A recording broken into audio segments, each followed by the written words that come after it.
В един летен тих и спокоен ден, приятели решават да излязат навън и да си поиграят. Децата са отраснали заедно от малки.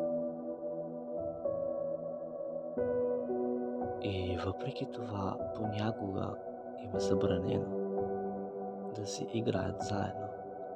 И този някой, който им не забранява, е бащата на малкото момче.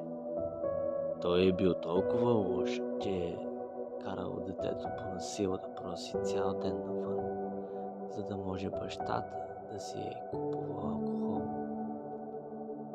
Но приятелката на момчето е била толкова загрижена, че е решила да потърси помощ. Тя видя двама младежи, които са се разхождали по тази улица.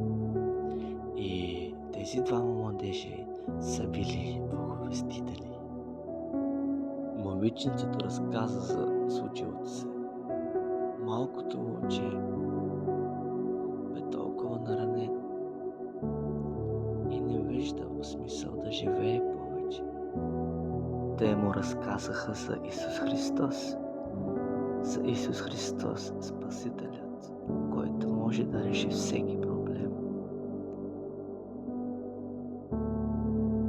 Бащата, гледайки отстрани, почувства Божията любов и огън. Младежите го повикаха при него и той откликна на молбата им. Те му разказаха за Исус и той го прие за свой личен спасител.